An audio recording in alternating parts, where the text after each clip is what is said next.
నారాయణం నమస్కృత్య నరం చైవ నరోత్తమం దేవీం సరస్వతీం వ్యాసం తతో జయముదీరయేత్.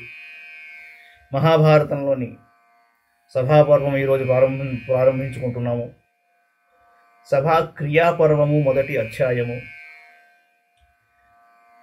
నారాయణం నమస్కృత్య నరం చైవ నరోత్తమం దేవీం సరస్వతీం వ్యాసం తతో జయముదీరయేత్ అంటే అంతర్యామిగా ఉండే నారాయణ స్వరూపుడైన శ్రీకృష్ణునికి, అతని స్నేహితుడు, మానవులలో శ్రేష్ఠుడు అయిన అర్జునుడికి, సరస్వతీదేవికి, వేదవ్యాస మహర్షికి నమస్కరిస్తూ జయం అనే పేరుతో ఉన్న మహాభారత కథను చెప్పుకోవాలి. వైశంపాయనోవాచ. తతో బ్రవీన్మయ పార్థం వాసుదేవస్య సన్నిధౌ ప్రాంజలిశ్లష్ణయా వాచా పూజయిత్వా పునః పునః. వైశంపాయనుడు అన్నాడు, జనమేజయ, ఖాండవవన దహన సమయంలో రక్షింపబడిన మయదానవుడు శ్రీకృష్ణ పరమాత్మ దగ్గరకు వచ్చి నమస్కరించి అర్జునుని పరాక్రమాన్ని ప్రశంసిస్తూ మధురమైన మాటలతో ఇలా చెప్తున్నాడు. మయౌవాచ. అస్మాత్ కృష్ణాసు సంరబ్ధాత్ పావకాచ్చతిధక్షతః త్వయా త్రాతోస్మి కౌంతేయ బ్రూహి కిం కరవాణితే. నాయనా, మీ వల్ల బతికి పట్టగట్టాను. కుంతీ కుమారా, ఈ వాసుదేవుడు అగ్నిదేవుడు నా విషయంలో ఎంతో కోపంగా ఉన్నప్పటికీ నీకు నా మీద అపారమైన దయ ఉండటం వలన నన్ను ఆనాడు రక్షించావు. కాబట్టి నీకు ప్రత్యుపకారం చేయాలని ఉందయ్యా. ఏ విధంగా చేయాలో చెప్పన్నాడు. అర్జునోవాచ.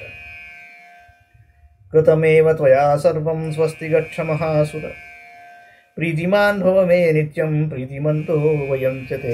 అర్జునుడు అన్నాడు, మయాసుర, నీవు ఈ విధంగా కృతజ్ఞత వెల్లడించడమే నాకు మహోపకారం.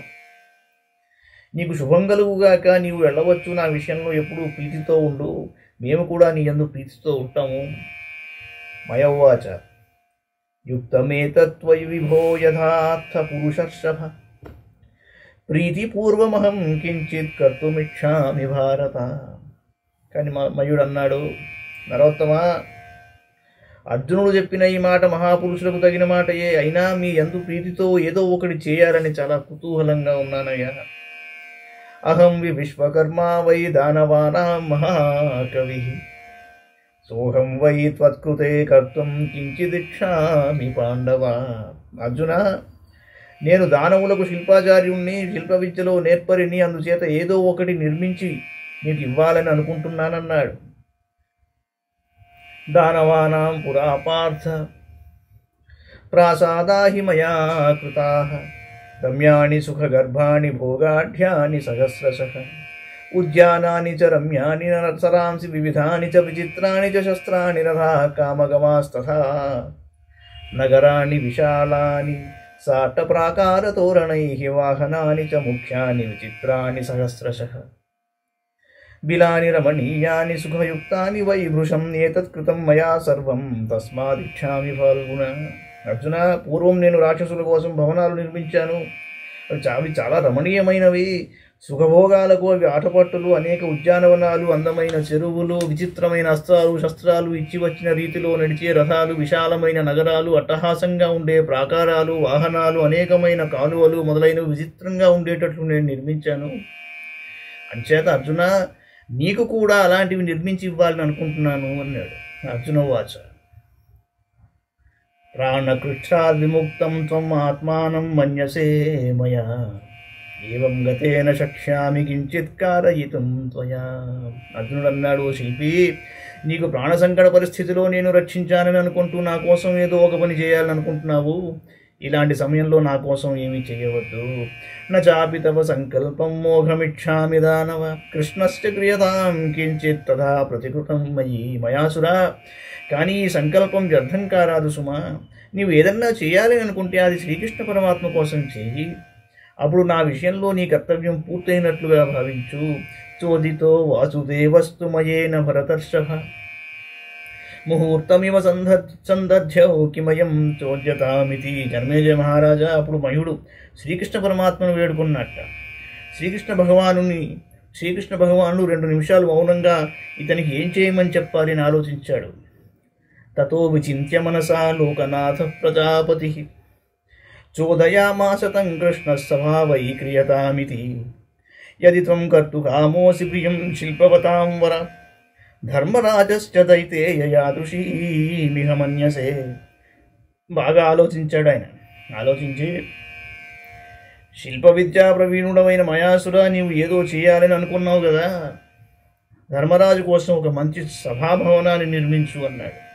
యాం కృతాం నాను కుర్వంతి మానవాః ప్రేక్ష్య విస్మితాః మనుష్యలోకే సకలే తాదృశీం కురు వై సభాం. మానవులందరూ ఆ సభాభవనాన్ని చూసి ఆశ్చర్యపడేటట్టు నిర్మించు, దానితో సమానమైంది ఇంకొకటి ఉండకూడదు, అలాంటి సభాభవనాన్ని నిర్మించన్నాడు. యత్ర దివ్యానభిప్రాయాన్ పశ్యామహి కృతాంస్త్వయా ఆసురాన్ మానుషాంశైవ సభాం తాం కురు వై మయా. మయాసుర, అటువంటి సభాభవనాన్ని తయారు చేయి. ఆ నిర్మాణంలో మానవుల యొక్క, రాక్షసుల యొక్క, దేవతల యొక్క మనోవృత్తులు, శిల్ప నైపుణ్యము నీ ద్వారా వ్యక్తం కావాలి. ఇది చాలా విశేషంగా గమనించవలసిన విషయం. ఆ నిర్మాణంలో మానవుల యొక్క, రాక్షసుల యొక్క, దేవతల యొక్క మనోవృత్తులు, శిల్ప నైపుణ్యము నీ ద్వారా వ్యక్తం కావాలి అన్నాడు. అలాగే నిర్మించాడు మయుడు. అంచేత అందులోకి ఎవరి స్వభావం లోపల దాగి ఉంటుందో అదే బయటికి వస్తుంది ఆ సభలోకి వెళ్ళిన వాళ్ళకి. ఉత్తరోత్తర కథలో మీకు అర్థమవుతుంది ఎందుకు ఎవరు ఎలా ప్రవర్తించారు అన్నది. వైశంపాయన వాచ ప్రతిగృహ్యతు తద్వాక్యం సంప్రహృష్టో మయస్తదా విమాన ప్రతిమాం చక్రే పాండవస్య శుభాం సభాం. వైశంపాయనుడు అన్నాడు, రాజా, ఈ విధంగా శ్రీకృష్ణుడిచ్చిన ఆజ్ఞను మయుడు స్వీకరించి చాలా సంతోషించాడు. విమానంతో సమానమైన సభను యుధిష్ఠిరుని కోసం తయారు చేయడానికి నిశ్చయించుకున్నాడు. తత కృష్ణశ్చ పార్థశ్చ ధర్మరాజే యుధిష్ఠిరే సర్వమేతత్ సమావేద్య దర్శయామాస దుర్మయం. ఆ తరువాత కృష్ణార్జునులు ఇద్దరూ ధర్మరాజు దగ్గరకు మయునితో వెళ్ళి ఈ విషయాన్ని చెప్పారు. తస్మై యుధిష్ఠిరః పూజాం యథార్హమకరోత్తదా సతుతాం ప్రతిచక్రాహమయ సత్కృత్య భారత. భారత, ధర్మరాజు ఆ మయాసురుడికి తగిన సత్కారం చేశాడు. మయుడు కూడా ఆ సత్కారాన్ని ఆదరంతో స్వీకరించాడు.